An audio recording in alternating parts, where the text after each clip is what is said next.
അപ്പോൾ നമ്മളീ കാണുന്നതാണ് ഭൂതത്താൻകെട്ട് പഴയ പാലം. അങ്ങോട്ട് ഇപ്പോൾ ആർക്കും പ്രവേശനമില്ല. പിന്നെ നമ്മുടെ ഭൂതത്താൻകെട്ടിൻ്റെ ചരിത്രം എടുത്ത് നോക്കി കാണാവുന്നൊരു അമ്പലമാണിത്. നേരെ പോയാൽ വടയാറ്റുപാറ ആ റൂട്ട്. പിന്നെ നമ്മുടെ കാട്ടിലേക്കുള്ള എൻട്രി തന്നെ കയറുമ്പോൾ തന്നെ നമുക്ക് കാണാം നല്ല ആനപ്പിണ്ടവും പന ചവിട്ടിയിട്ടേക്കണതും. ഇന്ന് രാവിലെ 11 മണിക്ക് 2 കൊമ്പന്മാരോട് ഇറങ്ങിയെന്ന് പറഞ്ഞത്. ഗൈഡ് ഇല്ലാണ്ട് പോണവരൊക്കെ എന്തായാലും സൂക്ഷിക്കണം. പക്ഷേ ഇതിൻ്റെ ഉള്ളിൽ കൂടെ നടക്കുമ്പോൾ ഒരു അടിപൊളി ആറ്റ്മോസ്ഫിയറാണ്. കാരണം ആനപ്പിണ്ടവും ആന ചവിട്ടിയ പാടും ശരിക്കും ഒരു ഡാർക്ക്നെസ് ഫീൽ ചെയ്യും. പക്ഷേ അടിപൊളിയാണ്. പക്ഷേ നിങ്ങളാരും അവിടെ വേസ്റ്റ് ഇട്ട് അലമ്പാക്കരുത്. കാരണം കാടാണ്, മലിനമാക്കരുത്. പിന്നെ ഇതിൻ്റെ ഉള്ളിൽ കൂടെ നടക്കുമ്പോൾ ശരിക്കും ഒരു പേടി തോന്നിക്കുമെങ്കിലും പക്ഷേ അടിപൊളി ആംബിയൻസാണ്. കപ്പിൾസൊക്കെ ആയിട്ട് പോകണവരെന്തായാലും നോക്കി പോകണം. ആന എപ്പോൾ വേണേലും ഇറങ്ങി വരും. പ്രൈവസി ഉണ്ടെന്നും പറഞ്ഞ് ആരും ഇങ്ങോട്ട് കയറി പോയേക്കരുത്. പിന്നെ ഫ്രീ എൻട്രി അല്ല, 60 രൂപയാണ് ഒരാൾക്ക് ടിക്കറ്റ് ചാർജ്. അപ്പോൾ ഗൈഡ് വേണമെങ്കിൽ എക്സ്ട്രാ ഗൈഡ് വരും നിൽക്കണമുണ്ട്. പക്ഷെ അവർക്ക് ക്യാഷ് കൊടുക്കണം. നൂറ്റാണ്ടുകൾ പഴക്കമുള്ള മരങ്ങൾ നമുക്ക് ഇതിൻ്റെ ഉള്ളിൽ കാണാൻ സാധിക്കും. അതിമനോഹരമായ എന്നാ വണ്ണാന്ന് നോക്കിക്കേ. പിന്നെ ഇഷ്ടംപോലെ ഊഞ്ഞാലുകളും. ഇവിടെ ഒരു ഗുഹയുണ്ട്, പക്ഷെ നമ്മൾ അതിൻ്റെ ഉള്ളിലേക്ക് കയറിയില്ല.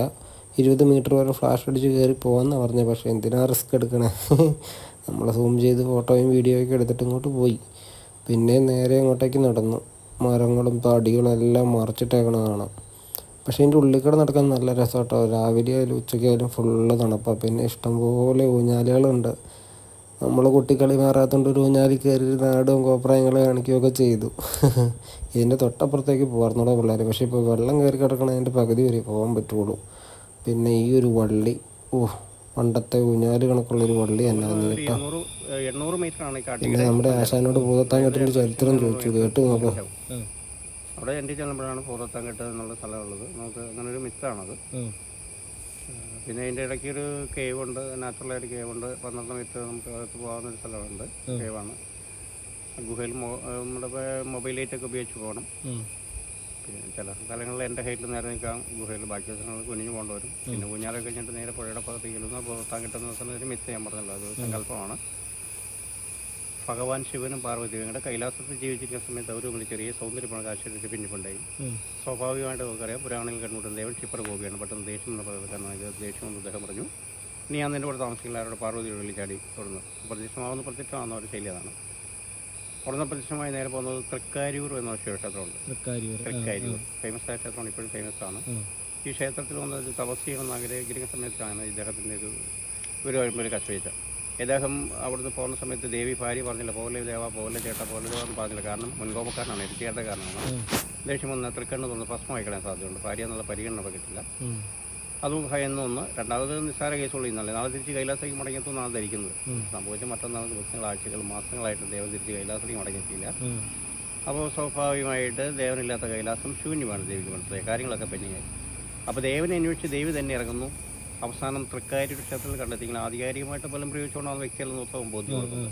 അപ്പോൾ അവരാലോചിച്ച് എങ്ങനെ ദേവനെ പ്രകോപിപ്പിക്കാതെ, ക്ഷുഭിതനാക്കാതെ, ദേഷ്യം പിടിപ്പിക്കാതെ ശാന്തനായിട്ട് കൈലാസത്തിലേക്ക് മടക്കിയെത്തിക്കാമെന്ന് ആലോചിച്ചപ്പോൾ അവർ കിട്ടിയ ആൻസർ തന്ത്രമാണ്. അതിശക്തമായിട്ട് പെരിയാർന്നത് കിഴക്കെന്ന് പറഞ്ഞിട്ടുണ്ട്. അവിടെയാണെങ്കിൽ പ്രകൃതിദത്താൽ പാറകളെന്ന ഇവിടമാണ് കൂട്ടിച്ചേർക്കപ്പെടാൻ ഏറ്റവും അനുയോജ്യ സ്ഥലം. അവിടെ ഒരു ഡാം, ഒരു ചിറാണ് കെട്ടിക്കഴിഞ്ഞാൽ സ്വാഭാവികമായിട്ട് ദേവനിരിക്കുന്ന തൃക്കാർ ക്ഷേത്രം ഉൾപ്പെടെ കോതമംഗലം പട്ടണം ഉൾപ്പെടെ വെള്ളത്തിനടിയിലാവും. അപ്പോൾ കെട്ടാൻ തീരുമാനമായി. അപ്പോൾ വെള്ളത്തിൽ ദേവനിരിക്കാൻ പറ്റാത്ത സാഹചര്യം ഉണ്ടാകുമെന്ന് മനസ്സിലായിക്കൊണ്ട് കെട്ടാൻ തീരുമാനമായി. കെട്ടാൻ തീരുമാനിച്ചപ്പോൾ അത്രയും വലിയൊരു പദ്ധതി സ്വന്തമായിട്ട് ചെയ്യാൻ പറ്റില്ല എന്ന് ദേവിക്ക് മനസ്സിലായി. കാര്യങ്ങളൊക്കെ അപ്പോൾ അവിടെ ആലോചിച്ചപ്പോഴാണ് ദേവന് ഭൂതഗണങ്ങൾ, സേനയുണ്ട്. അവിടെ ചെന്നിട്ട് പറഞ്ഞ് നിങ്ങൾ സഹകരിച്ച്. അപ്പോൾ ആ ദേവനൊന്ന് തിരിച്ച് അവരുടെ ഭൂതഗണങ്ങളെ തിരിച്ച് വരാമെന്ന് ചോദിച്ചു. സഹകരിക്കാമെന്ന് ചോദിച്ചു. സഹകരിക്കില്ല എന്ന് പറഞ്ഞു ആദ്യം. കാരണം ഭൂതഗണങ്ങൾ ദേവൻ്റെയാണ്. ദേവൻ അറിഞ്ഞ പ്രശ്നമാണ്. എങ്കിൽ ഇതിൻ്റെ ആവശ്യകത ഗൗരവം മനസ്സിലാക്കിക്കൊണ്ട് പറഞ്ഞു, ഒരു ദിവസം രാത്രിയാണെങ്കിൽ ഞങ്ങൾ വരാം, ദേവനെ ഇത് കെട്ടിയിട്ട് പറഞ്ഞു. ഓക്കെ, നിങ്ങൾക്ക് സാധ്യമാകുന്ന സ്ഥലമാണെന്ന് കൂട്ടിക്കൊണ്ടുവരുന്നു. അവിടെ ടാർച്ചെത്തി കെട്ടുന്നു. അതിന് നിമിഷം ഡാം അങ്ങനെ പുരോഗമിച്ചു, വെള്ളം പോകുന്നു, ദേശം നശിക്കുന്നു, ക്ഷേത്രം മുങ്ങുന്ന, തൃക്കാക്ഷേത്രം ഉൾപ്പെടെ മുങ്ങുന്ന അവസരത്തിൽ കാര്യങ്ങൾ നീങ്ങുന്ന സമയത്ത് ദേവനെ സംബന്ധിച്ചിരിച്ചാണല്ലോ വയ്ക്കുകയാണ്. ഇദ്ദേഹം സംസ്ഥാനത്തൊക്കെ ഉപയോഗിച്ച് മനസ്സിലാക്കിക്കുന്നു. നമുക്കിട്ട് പാരപണിയുന്നു. ആര് പാരപണിയും? ഭാര്യയും ഭാര്യമാരുടെ പാരപണിയുന്നു. തിരിച്ച് പരാജയനായി ചെല്ലേണ്ട വന്ന് ഭാര്യ എടുത്തേക്കില്ല എന്നുള്ളത് ഭർത്താക്കന്മാരെ സമയം പൊതുവെ താല്പര്യമില്ലെന്ന് നമുക്കറിയാം. പൊതുവെ ഭർത്താക്കന്മാർക്ക് താല്പര്യം കുറയുന്ന കേസാണ്. പിന്നെ ചില ഭർത്താക്കന്മാർക്ക് കുഴപ്പമൊന്നുമില്ല. ഏതായാലും ദേവനാകുമ്പോൾ ഒരു കാരണവശാലും ഇത് അഡ്മിറ്റ് ചെയ്യാൻ പറ്റില്ല. ഇദ്ദേഹം ഒരു കാര്യം ചെയ്ത് ഏത് രൂപം പ്രാപിക്കാൻ സ്വയം പ്രാപ്ത എന്ന് പറയപ്പെടും ദേവന്മാർ, യന്ത്രന്മാരൊക്കെ. ഇദ്ദേഹം പെട്ട നാടുകളിലൊരു പൂവൻ കോഴിയായിട്ട്, കോഴിപ്പൂവനായിട്ട് രൂപം പ്രാപിച്ചുകൊണ്ട് അവിടുന്ന് പറന്നു വന്ന് അവിടെ ഒരു കാണുന്ന റബ്ബർ എസ്റ്റേറ്റ് ഉണ്ട്. ആ കാണുന്ന എസ്റ്റേറ്റിൽ അക്കരെ, അതായത് പിണ്ടിവന പഞ്ചായത്ത്, എറണാകുളം ജില്ല പിണ്ടിവന പഞ്ചായത്ത് ഏരിയയാണത്. അവിടെ നമുക്ക് ആ എസ്റ്റേറ്റിൽ വന്നിട്ട് കോഴിപ്പൂനായിട്ട് മാറി ദേവനോട് സജ്ജമായിട്ടിരുന്നു. കുറച്ച് നേരം കഴിഞ്ഞ് പണിയൊക്കെ ആസ്വദിച്ചു. കുറേ നേരം കഴിഞ്ഞപ്പോൾ ഇദ്ദേഹം ഇരിക്കുന്ന കല്ലുങ്ങളുടെ എടുത്ത് വെച്ച് വീഞ്ഞിഷാക്കി നശിപ്പിച്ചേക്കാൻ നോക്കുന്ന ഭൂതഗണങ്ങൾ ആർത്തട്ടായി ഓടി വന്ന സമയത്ത് കോഴിപ്പൂവിനായിട്ട് മാറി ദേവൻ 2-3 പ്രാവശ്യം ശക്തമായിട്ട് ചെറുകളടിച്ച് പോകുന്നു. കോഴി കുയ്യെ നമ്മൾ കേട്ടിരിക്കുന്ന നേരം പുലരുന്നു എന്നവർ തെറ്റിദ്ധരിച്ചു. പാവങ്ങൾ പേടിച്ചു പോയി. അപ്പോൾ ഭൂതത്താൻ്റെ നേതാവ് പറഞ്ഞ പ്രശ്നമായി എത്രയും പെട്ടെന്ന് നമുക്ക് പിന്തിരിയാമെന്ന് പറഞ്ഞു. ഭൂതത്താൻ്റെ നേതാവിൻ്റെ നിർദ്ദേശപ്രകാരം അപൂർണമാക്കിയിട്ട് പിന്തിരിഞ്ഞ് പെരിയാറിൻ്റെ നമ്മൾ ഇപ്പോൾ കണ്ട ഭാഗം ആണ് ഭൂതത്താൻ കെട്ടെന്നുള്ള മിത്ത് സങ്കല്പം കിട്ടിയത്. ഇതാണ് അതിൻ്റെ പുരാണം ഐതിഹ്യമായിട്ട് നമ്മൾ പറയാറ്. ഓക്കെ, ചേട്ടൻ്റെ പേരെങ്ങനെ? പോൾ ജോസഫ്. പോൾ ജോസഫ്. അപ്പോൾ നമുക്ക് താങ്ക് യു ഇത്ര വിവരങ്ങൾ പറഞ്ഞു തന്നതിന്. അപ്പോൾ പറഞ്ഞു വന്ന് വേറെ നല്ല ഭൂതത്താൻകെട്ട് പഴയ ഡാം കാണാൻ പോണവർ ഈ ചേട്ടനെ ഗൈഡായിട്ടും ഉണ്ടോ. അപ്പോൾ എല്ലാ കാര്യങ്ങളും അറിയാവുന്നതാണ്. പിന്നെ നമ്മൾ പുറത്തേക്ക് ഇറങ്ങിയപ്പോൾ നമ്മുടെ കുറേ മച്ചാന്മാരൊക്കെ ഉണ്ട്. ഒരു മലരൊക്കെ മേടിച്ചിട്ട് കൊടുത്ത് അങ്ങ് അമ്മമാരായിട്ട് ഫ്രണ്ട്ലി ആയി. ഒരുത്തന്നെ ഇച്ചിരി മുടയെ മാറിയിരുന്ന് നല്ല ഗീച്ചാണ്. നോക്കിക്കേ, മാട്ട അടിയാ. വിശപ്പുണ്ടല്ലോ, പിന്നെ എന്തെങ്കിലുമൊക്കെ കഴിക്കട്ടെ എന്ന് വെച്ചാൽ നമ്മളങ്ങോട്ട് മേടിച്ച് നോക്കി. പിന്നെ നമ്മുടെ പുതിയ പാലത്തേക്കടെ കയറി ഒരു വ്യൂ ഒക്കെ പിടിച്ച് അങ്ങോട്ട് പുറത്തേക്ക് ഇറങ്ങി. അപ്പോൾ ഭൂതത്താൻകെട്ട് പോണവർ ഈ ചേട്ടനെയും കൊണ്ട് ഗൈഡ് വെക്കോ. 10 വർഷത്തെ എക്സ്പീരിയൻസ് ഉള്ള ആളാണ്. നല്ല സൂപ്പറായിട്ട് ഭൂതത്താൻകെട്ടിനെ പറ്റി ഫുള്ള് പറഞ്ഞു തരും. അപ്പോൾ നമ്മുടെ ചാനലിൽ ഇങ്ങനത്തെ അടിപൊളി വീഡിയോസ് വരും. ജസ്റ്റ് ഒന്ന് സബ്സ്ക്രൈബ് ചെയ്ത് കൂടെ നിന്നോ പിള്ളേരെ. പിന്നെ പുറത്തേക്ക് ഇറങ്ങിയപ്പോൾ നമ്മൾ ഫുഡ് കഴിക്കണ വീഡിയോ എടുത്തില്ല. പക്ഷേ പുറത്ത് നല്ല ഉഷാർ ഹോട്ടലും നല്ല അടിപൊളി കള്ള് കെട്ടണ ഷാപ്പും ഉണ്ട്. പ്രൊമോഷനല്ല, ജസ്റ്റ് പോണവർ വേണമെങ്കിൽ കയറി നോക്കിക്കോ. തൊട്ടപ്പുറം പിന്നെ കടിക്കണം എന്നുള്ളവർക്ക് വേറെ കൊണ്ടുവരാ പിള്ളേരെ. പിന്നെ എന്ത് വേണം? ഇതാണ് നമ്മുടെ കോതമംഗലത്തെ ഭൂതത്താൻകെട്ട്.